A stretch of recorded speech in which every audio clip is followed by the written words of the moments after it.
Hello दोस्तों, नमस्कार। मैं आपका दोस्त राम डीएनसीए के ऑनलाइन प्लेटफॉर्म पर फिर एक बार सभी फ्यूचर नर्सिंग ऑफिसरों का स्वागत करता हूं।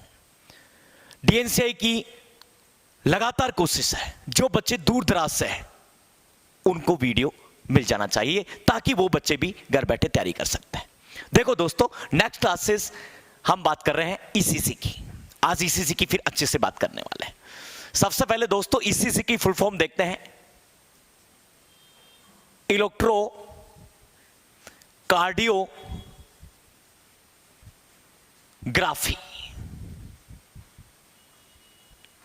पहले सिंपल चीजों की बातचीत करते हैं, उसके बाद में डायरेक्ट मैं कंसेप्ट पर जाता हूं सीधा। सबसे पहले ईसीसी का यूजेस देखते हैं कि क्यों करते हैं हम ईसीसी। असस्ता हार्ट रेट को असेस करने के लिए। हार्ट रेट में कोई अबनॉर्मलिटी तो नहीं आई, कोई हार्ट रेट कम या ज्यादा तो नहीं है, डिसअर्थमिया की कंडीशन तो नहीं है। इस कंडीशन को असेस करने के लिए भी हम ईसीजी करते हैं। दूसरी बात कि कहीं ना कहीं ब्लड सप्लाई प्रॉपर है या नहीं है, और ब्लड सप्लाई को असेस करने के लिए भी हम ईसीजी का इस्तेमाल करते हैं। बताऊंगा कैसे एमआई अटैक के अंदर इसीमिया की कंडीशन को असेस करने के लिए। देन नेक्स्ट हम बातचीत करें, उसके बाद में हम बातचीत कर सकते हैं रिदम को असेस करने के लिए। रिदम को असेस करने के लिए भी हम ईसीजी का प्रयोग करते हैं। सबसे पहले बताया दोस्तों ईसीजी इलेक्ट्रोकार्डियोग्राफी। इलेक्ट्रोकार्डियोग्राफी क्यों करते हैं? हार्ट रेट को असेस करने के लिए। हार्ट रेट कम या ज्यादा तो नहीं है, कहीं ना कहीं डिसअर्थमिया की कंडीशन तो नहीं है। देन ब्लड सप्लाई को असेस करने के लिए, प्रॉपर हार्ट को सप्लाई हो रही है नहीं हो रही। देन रिदम को असेस करने के लिए, हार्ट की रिदम को भी असेस करने के लिए हम ईसीजी का प्रयोग करते हैं। दूसरी बात, यदि मैं कहना चाहूं डायरेक्ट हम कंसेप्ट पर जाएं, सीधा कंसेप्ट पर आओ दोस्तों, डायरेक्ट कंसेप्ट समझाता हूं बहुत अच्छा, ताकि तुम्हारे कम से कम दोस्तों 10 से 15 क्वेश्चन हल होने वाले हैं। देखो आओ, सबसे पहले मैं डायरेक्ट ही जाता हूं, इधर उधर की बात ना करके। सबसे पहले ईसीजी की वेव के बारे में चर्चा करते हैं। हल्का सा मैं डायग्राम बनाता हूं। P wave, then QRS complex,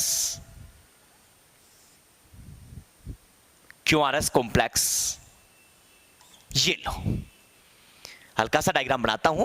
ये पी वेव है, ये क्यूआरएस कॉम्प्लेक्स है, ये टी वेव है। इधर भी ऐसे ही आएगा।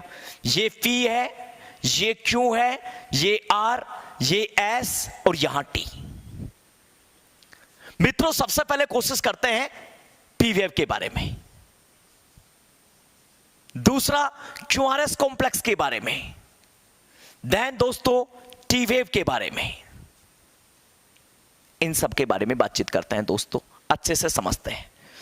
पी वेव किसको इंडिकेशन करती है? अब ये इंडिकेशन को समझने के लिए दो चीजों का इस्तेमाल हमें जरूरी है। मेरे हाथ के इशारे देखना कि जब नीचे से मैं यू कांटेक्ट करूं तो ऊपर से आपको रिलैक्स करना है, और ऊपर से जब मैं कांटेक्ट करूं तो नीचे से आपको रिलैक्स करना है। वेरी गुड, हार्ट की एक्टिविटी अच्छे से समझ में आ चुकी है। कैसे आई है दोस्तों? जैसे फॉर एग्जांपल ये हार्ट का डायग्राम हो, इधर हल्का सा, ऊपर वाले क्या है एट्रियम, नीचे वाले वेंट्रिकल। तो जब एट्रियम कॉन्ट्रैक्शन कर रहा है तो वेंट्रिकल में क्या हो रहा है दोस्तों? रिलैक्सेशन हो रहा है। और जब वेंट्रिकल रिलैक्सेशन में है तो एट्रियम में क्या हो रहा है दोस्तों? कॉन्टैक्ट हो रहा है। कुछ ऐसा हो रहा है अपने हाथों की तरह, ऊपर ऐसे करो नीचे रिलैक्स हो गया, नीचे कॉन्टैक्ट करो ऊपर रिलैक्स हो गया। ऐसे ही हार्ट के अंदर हो रहा है, ये सेम चेंजेस हार्ट के अंदर आ रहे हैं। वेरी गुड बच्चा, यदि मैं बात कहना चाहूं, एक बात क्लियर है, हमें सबसे पहले देखना है पी वेव को। पी वेव बच्चा इंडिकेशन करती है एट्रियल डीपोलराइजेशन को सबसे पहले। यस, क्यूआरएस कॉम्प्लेक्स इंडिकेटेड करती है वेंट्रिकुलर डीपोलराइजेशन को। टी वेव इंडिकेटेड करती है वेंट्रिकुलर रीपोलराइजेशन को। तीन चीजें समझ में आ रही है? यस, पी वेव किसको इंडिकेटेड करती है बच्चा? एट्रियम डीपोलराइजेशन को। क्यूआरएस कॉम्प्लेक्स किसको करती है? वेंट्रिकुलर डीपोलराइजेशन को। और टी वेव किसको करती है? वेंट्रिकल के रिलैक्सेशन को। यस, तीनों बातें समझ में आ गई। इधर देखना, यहां से फिर मैं आपको इंटरवल में लेकर चलूं। पी वेव कैसे कि एट्रियम के अंदर होने वाले कॉन्ट्रैक्शन को ऊपर वाले के अंदर, और एट्रियम के कॉन्ट्रैक्शन से ही पी वेव का निर्माण होता है। बच्चा इस बात को याद कर लेना 100%। इसका मतलब पी वेव किसको रिप्रेजेंट कर रही है? बहुत अच्छा इंपॉर्टेंट क्वेश्चन है, कई बार आ चुका है, तो आंसर देना है एट्रियम के कॉन्ट्रैक्शन को रिप्रेजेंट करती है। क्यूआरएस कॉम्प्लेक्स किसको करती है? बच्चा इस बात पर ध्यान रखना बहुत जरूरी है, आगे तभी इसका पूरा कंसेप्ट क्लियर होगा। दूसरा मैं कहना है कि वेंट्रिकुलर के डीपोलराइजेशन को कौन सब करती है, तब आपको आंसर देना है क्यूआरएस कॉम्प्लेक्स। देन आपको कहे वेंट्रिकुलर के रीपोलराइजेशन को कौन असेस करती है? बच्चा टी वेव। वेंट्रिकल के अंदर जब रिलैक्स होता है तो कौन सी वेव इंडिकेटेड करती है? T wave. और टी वेव किसको इंडिकेशन करती है? वेंट्रिकल के अंदर होने वाले रिलैक्सेशन को। अब बच्चा मैं कहूं, या तो मैं डीपोलराइजेशन कह दूं बच्चा, या मैं इसी चीज को सिस्टोल कह दूं, या बच्चा इसी चीज को कॉन्ट्रैक्शन कह दूं। क्या मीनिंग एक ही है क्या? बिल्कुल है। जैसे पहले के जमाने में क्या होता था, किसी के दो दो नाम होते। जैसे फॉर एग्जांपल किसी का नाम लाली हो और उसकी शादी होगी, तो क्या उसका नाम लाली होगा? क्या उसका नाम ममता रख दिया जाए? क्या ममता ही लाली है क्या? यस, वो लाली ममता है। सिंपल सा तरीका ये भी कि सर कॉन्ट्रैक्शन ही सिस्टोल है और सिस्टोल ही डीपोलराइजेशन है, मीनिंग एक ही है। और ऐसा ही कुछ रिलैक्सेशन में हो रहा है। मैं यदि कहना चाहूं डायस्टोल के लिए, या मैं इसी चीज को डायस्टोल ना कह के मैं इसको रीपोलराइजेशन कह दूं, या मैं इसको रिलैक्सेशन कह दूं, कोई डाउट है क्या? कोई डाउट नहीं है सर, नो डाउट। वही मैं कहना चाह रहा हूं, जो लाली ममता है और ममता ही लाली है, मीनिंग एक ही है, लेकिन हम उसको बार बार चेंजेस कर रहे हैं, बाकी बदला कुछ भी नहीं है। दूसरी बात, सबसे इंपॉर्टेंट टॉपिक यहां पर क्या कहने वाला है, ये बदला है तो मैंने आपको कहा ईसीजी, इलेक्ट्रोकार्डियोग्राफी। इलेक्ट्रोकार्डियोग्राफी क्यों करते हैं? ईसीजी क्यों करते हैं? हार्ट रेट को असेस करने के लिए, रिदम को असेस करने के लिए। देन हार्ट के अंदर कोई चेंजेस तो नहीं आया है, हार्ट के अंदर जैसे कैसा चेंजेस, ब्लड सप्लाई प्रॉपर हो रही है या नहीं हो रही, रिदम प्रॉपर हो रही है कि नहीं हो रही, और इसको असेस करने के लिए एक रिकॉर्ड करते हैं इसको। जैसे फॉर एग्जांपल मैं कैमरे के सामने को, तो कैमरा मुझे रिकॉर्ड कर रहा है, ऐसा ही क्या कर रहे हैं, हार्ट की वेव को रिकॉर्ड कर रहे हैं, वो ईसीजी के माध्यम से कर रहा है। वैसा कोई ज्यादा चेंजेस नहीं है, कोई ज्यादा बदलाव नहीं है, सिंपल बातचीत है। देन मैंने कहा कि वेव क्या है? P wave, QRS complex, T wave. P wave बच्चा किसको इंडिकेशन करती है? एट्रियम डीपोलराइजेशन को। क्यूआरएस कॉम्प्लेक्स किसको करती है बच्चा? वेंट्रिकल के अंदर डीपोलराइजेशन को। टी वेव किसको करती है बच्चा? वेंट्रिकल के रिलैक्सेशन को। ये टी वेव करती है। मुझे नहीं लगता कि यहां पर कोई डाउट होना चाहिए और किसी प्रकार की कोई समस्या होनी चाहिए। दूसरी बात, यदि मैं यहां से कहना चाहूं तो एक बात हम निश्चित तौर पर कह सकते हैं, ये तो वेव की बात थी कि एट्रियम के अंदर कॉन्ट्रैक्शन हो रहा है तो कौन रिप्रेजेंट कर रहा है, वेंट्रिकल के अंदर कॉन्ट्रैक्शन हो रहा है तो कौन रिप्रेजेंट कर रहा है, और वेंट्रिकुलर के अंदर रिलैक्सेशन हो रहा है तो कौन रिप्रेजेंट कर रहा है। बच्चा सबसे इंपॉर्टेंट टॉपिक की बातचीत करते हैं, डायरेक्ट सीधी। देखिए यहां से यदि मैं बातचीत को आगे बढ़ाऊं, हल्का फुल्का, सिर्फ बातचीत को हल्का फुल्का हम आगे बढ़ाना चाहें तो ये बातचीत बच्चा ये कर सकते हैं। यस, मैंने कहा ये पी वेव है, मैंने कहा पी वेव के साथ साथ क्यूआरएस कॉम्प्लेक्स है, ये वाला क्यूआरएस कॉम्प्लेक्स है बच्चा, रफ डायग्राम ले रहा हूं मैं, याद रहे। और ये टी वेव है बच्चा, इसी प्रकार ये पी वेव है, ये क्यूआरएस कॉम्प्लेक्स है, और बच्चा ये टी वेव है। ऊपर क्या आरआर आरआर दिख रही है क्या? यस, इसका मतलब ये आरआर इंटरवल है। यस बच्चा, तुम्हें नीचे एसटी दिख रहा होगा, ये बच्चा एसटी इंटरवल है। यस बच्चा, ये एसटी इंटरवल है, इसको मैं एसटी इंटरवल बोलूंगा। ऊपर ये वाली कंडीशन एसटी सेगमेंटल की है, ये बच्चा एसटी सेगमेंट है। यस, दूसरी बात, ये वाला क्यू से यदि मैं संबंध बना दूं क्यू से टी का, क्या ये क्यू टी इंटरवल नहीं बन गई क्या? यस सर, ये है क्यू टी इंटरवल। यस बच्चा, यस सर।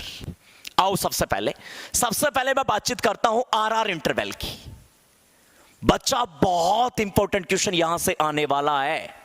सबसे पहले कहना है आरआर इंटरवल किसको रिप्रेजेंट करती है? एक कार्डिक साइकिल को रिप्रेजेंट करती है बच्चा RR interval, one cardiac cycle.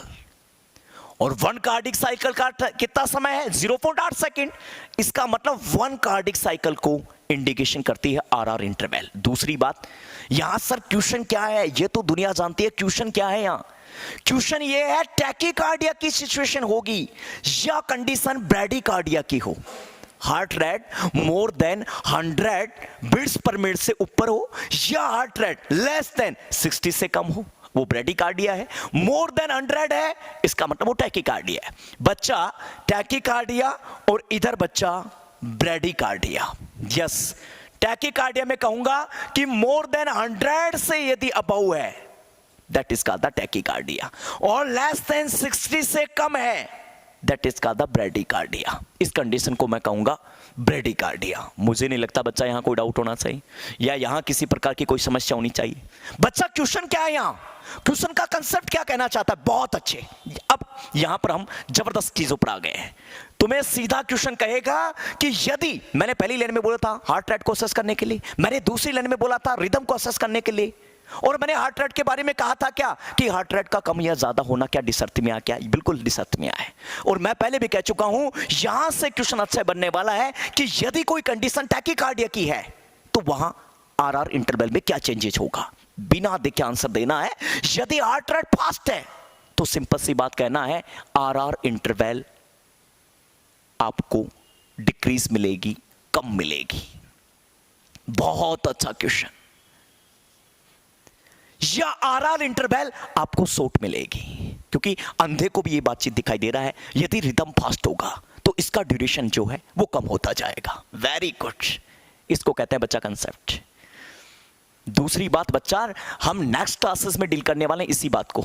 मैं पूरा इलेक्ट्रोड के साथ तुम्हें ईसीजी को लाइन टू लाइन क्लियर कराने वाला हूं, लेकिन उससे पहले हमें बेसिक पर चलना होगा ताकि नेक्स्ट क्लासेस आराम से हम डील कर सकते हैं।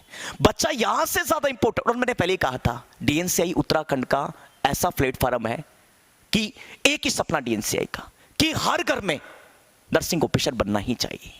और वो कब सक्सेस है? जब रूम पर बैठा हुआ बच्चा भी ऑनलाइन स्टडी कर सकता है।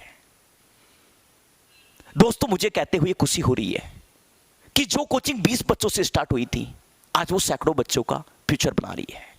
ऐसा कैसे संभव हुआ? दोस्तों पूरी टीम से संभव हुआ। हमारे जो डायरेक्टर सर हैं हरस जी, उनके मार्गदर्शन में संभव हुआ। एक ही जुनून था, बस कुछ करना है और सिर्फ मेरे उत्तराखंड वाले बच्चों के लिए करना है। और इसलिए ये कंसेप्ट मैं समझा रहा हूं कि टैकीकार्डिया इजी समझ में आ गया। ईसीजी में क्या चेंजेज आया है ये तुम्हें डीएनसीआई दे सकता है, जहां कोई दूर दूर तक नहीं, रटने की कोई संभावना नहीं। इधर से डायग्राम देखिए, इधर से आप क्वेश्चन देखिए, और इधर से आप क्वेश्चन देखिए, वापस कंसेप्ट पर जाके आपको आंसर मिल जाएगा।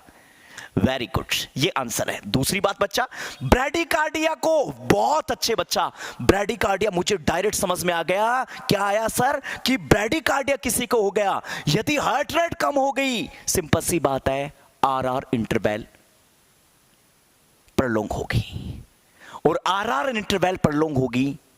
इसका मतलब क्वेश्चन क्या है यहां कि ब्रैडीकार्डिया की सिचुएशन के अंदर, ब्रैडीकार्डिया की सिचुएशन के अंदर तुम्हें पूछा जाए कि ईसीजी की चेंजेस में, वेव में क्या चेंजेस मिलेगा, इंटरवल में क्या चेंजेस मिलेगा, तुम्हें बिना देखे आंसर देना है। आरआर इंटरवल प्रलोंग हो जाएगी और टैकीकार्डिया में डिक्रीज हो जाएगी। अरे बोलो, अरे बोलो बच्चा, यस या नो? Yes sir. कंसेप्ट समझ में आया क्या? बिल्कुल बिल्कुल। डायग्राम को देखकर हम पूरी तरीके से कंसेप्ट को क्लियर कर सकते हैं। बच्चा एक कंसेप्ट और देता हूं तुम्हें, खतरनाक। आओ, खतरनाक कंसेप्ट क्या है सर? अब मैं इंटरवल को नहीं समझा रहा हूं, मैं सारे इंटरवल को, अब एक एक इंटरवल की बातचीत करने वाला हूं मैं आपके बीच, सिर्फ एक एक इंटरवल की, कुछ ज्यादा बातचीत नहीं करने वाला। सिर्फ मैं कंसेप्ट की, मैं ज्यादा पढ़ाने में विश्वास नहीं करता। मैं कहता हूं बच्चे को सिर्फ कंसेप्ट दे दो, उनको रटाओ मत, उनको ऐसा कंसेप्ट दे दो कि बच्चे को वो पूरी तरीके से याद हो जाए। इधर देखो बच्चा कैसे हुआ, ये बच्चा संभव हुआ इस इंटरवल से। आओ बच्चा, फिर एक रफ डायग्राम, मैं पहले कह रहा हूं बच्चा ये रफ डायग्राम है, सिर्फ हम रफ डायग्राम की बातचीत कर रहे हैं, सिर्फ और सिर्फ ताकि तुम्हें रफ डायग्राम के माध्यम से समझ में आ सके। सिर्फ और सिर्फ रफ डायग्राम है बच्चा। यस बच्चा, मुझे नहीं लगता यहां आर है और यहां आर है। आरआर इंटरवल के अंदर जो क्या क्वेश्चन आने वाले वो समझा चुका हूं मैं। आरआर इंटरवल किसको इंडिकेशन कर रही है वह समझा चुका हूं मैं। नेक्स्ट क्वेश्चन की डील कर रहा हूं मैं। ये आपका है एस और ये आपका था क्यू और ये आपकी है टी।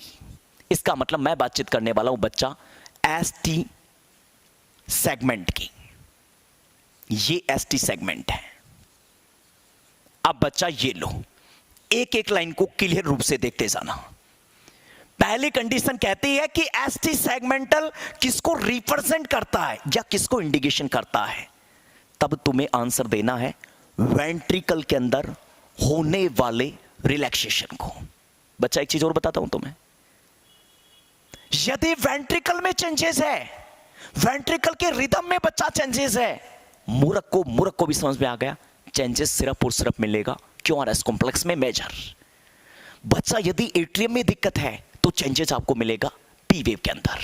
दो कंसेप्ट परमानेंट समझ लेना इस चीज पर।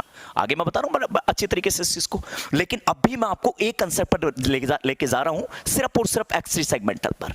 बच्चा यदि तुम्हें पूछे कि एसटी सेगमेंटल किसको इंडिकेशन करता है, सिर्फ रिप्रेजेंट किसको कर रहा है, तो आंसर के तौर पर क्या दोगे? आंसर के तौर पर हमें देना है बच्चा वेंट्रिकुलर रीपोलराइजेशन।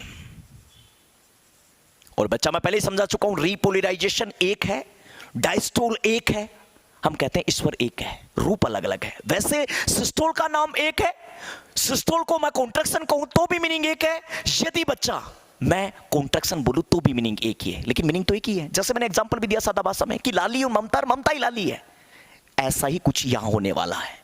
और ये सिर्फ कंसेप्ट डीएनसी दे सकती है, सिर्फ और सिर्फ कंसेप्ट।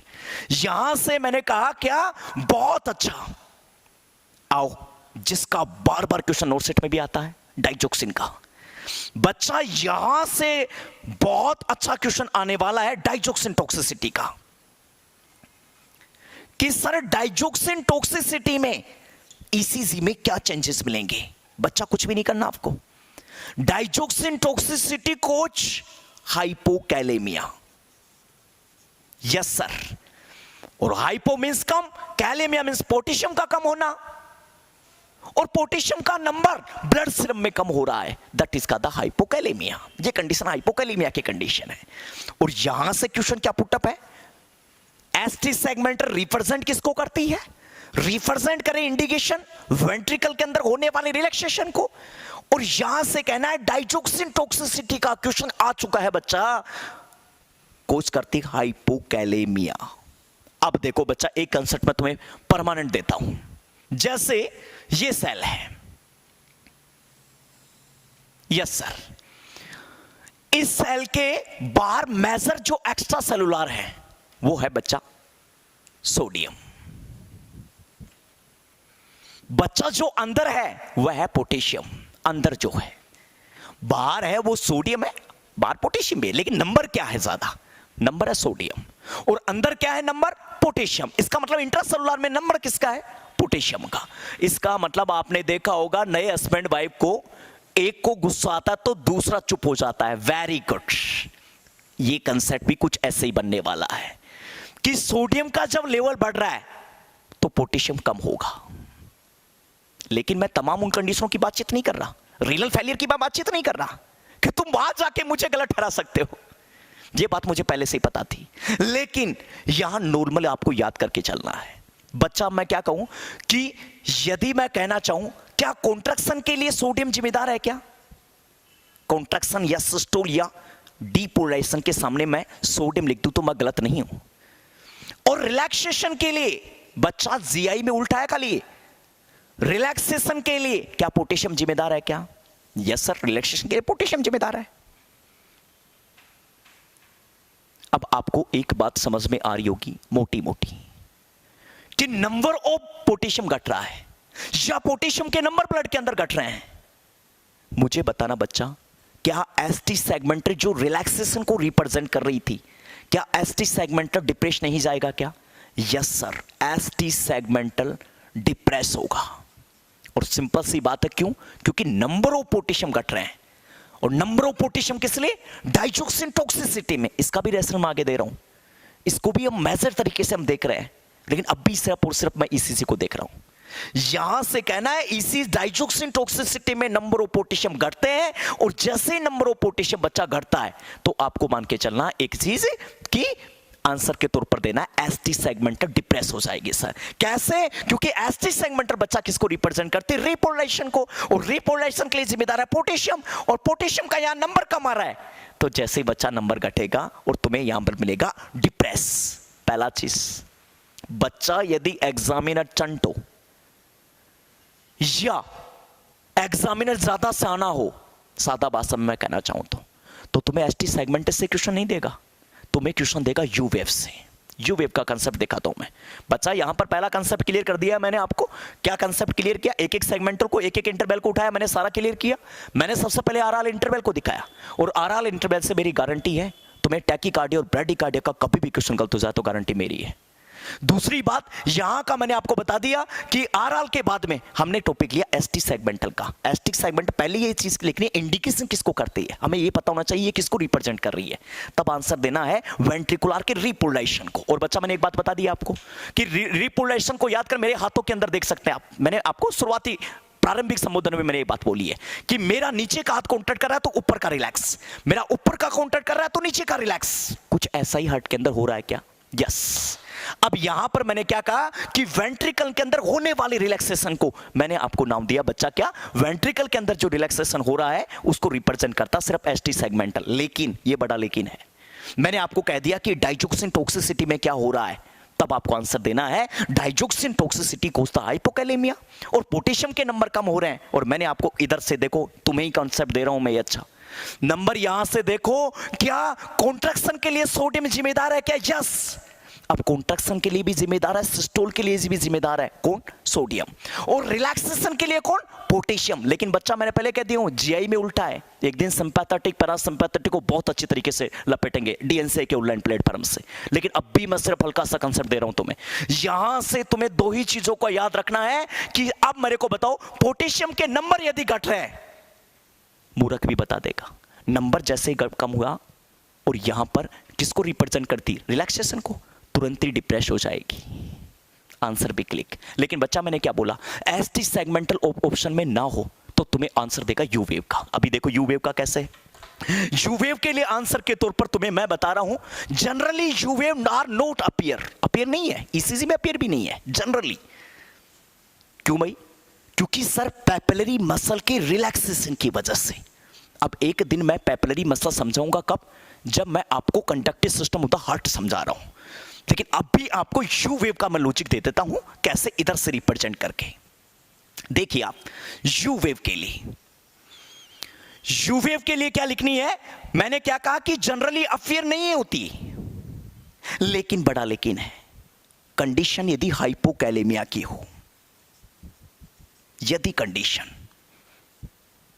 दूसरी, वह कंडीशन जिसमें हाइपरकैल्सीमिया हो रहा हो, नंबर ऑफ कैल्शियम ज्यादा हो रहा हो, उस कंडीशन में यू वेव अपीयर होगी। कैसे होगी? मैं आपको एक एग्जांपल देता हूं। जैसे फॉर एग्जांपल किसी हस्बैंड वाइफ के घरों में लड़ाई हो जाए, और नॉर्मली होता है कि सब जगह यही कहते रहते हैं कि भाई या तो घर में तू रहेगा या मैं रहूंगी। आप देखना, कहने पर यदि पिताजी यदि बाहर चले जाए, मदर के कहने पर, तो मदर छुप के दरवाजे से देखती है, देखो पिताजी कहां गए, ऐसे देखती है। Very good. जब बच्चा सिर्फ और सिर्फ टी वेव डिसअपीयर होगी या टी वेव डिप्रेस होगी, तो आपको मान के चलना वहां पर यू वेव रिप्रेजेंट होगी। इसका मतलब तुम्हें आंसर में एसटी सेगमेंटल डिप्रेस का क्वेश्चन ना मिले तो तुम्हें ऑप्शन के अंदर मिलेगा, आपको एक आंसर देना बच्चा यू वेव का। और मैं गारंटी के साथ कहता हूं, यदि एसटी डिप्रेशन नहीं आया तो ऑप्शन के अंदर यू वेव आपको मिलेगा। भला ही आप टारगेट आई ले लो, भला ही आप पीआर ले लो, भला ही आप एंक्लस ले लो, आपको दबादब क्वेश्चन मिलेगा डाइजोक्सिन टॉक्सिसिटी का। और यहां से आंसर देना है दोस्तों क्या, कि यदि सर एसटी सेगमेंटल का ऑप्शन ना हो, एसटी सेगमेंटल का तो मैंने लॉजिक बता दिया तुम्हें, और यू वेव का क्या है कि यदि सिंपल सी बात है कि एसटी सेगमेंटल यदि डिप्रेस है उसे, या टी वेव डिप्रेस है, तो आपको मान के चलना यू वेव तब भी अपीयर होती है। कौन सी कंडीशन है वह कंडीशन है हाइपोकैलेमिया की। अब मैं क्या करने वाला हूं, वह तमाम सर क्यों रटाते हो, एक कंडीशन बता दो जो तमाम कंडीशन हाइपोकैलेमिया की है। इसके लिए क्या करना पड़ेगा, एक क्लास फ्लूइड इलेक्ट्रोलाइट की लेते हैं कल, उसके अंदर होगे से क्या होगा, यहां से मैं एक एक कंसेप्ट बता दूंगा, मेडिकल सर्जिकल के जितने भी सिम्टम है लाइन टू लाइन आएंगे बच्चा। लेकिन इस चीज के कंसेप्ट के लिए हमें मेजर समय देना है यहां पर। एक कंडीशन। अब हमें क्या करना है, वह तमाम कंडीशन निकालनी है जो कंडीशन हाइपोकैलेमिया की है। कम से कम वह क्वेश्चन तो गलत नहीं होगा। और एक वह कंडीशन निकालनी है जो हाइपरकैलेमिया की है। इसका मतलब हाइपरकैलेमिया को एक लेंगे, लेकिन उससे पहले क्या लिखानी है, यह पोटेशियम करता क्या है, यह हमें जानना बहुत जरूरी है। दोस्तों मैं इस मन से एक ही बात कह सकता हूं आपको कि कभी भी कोशिश करने वालों की कभी हार होती ही नहीं है। आप लगातार डटे रहिए, डीएनसी आपके पीछे है और डीएनसी का एक ही सपना है, हर घर में नर्सिंग ऑफिसर बनना ही चाहिए। ओके दोस्तों, थैंक यू।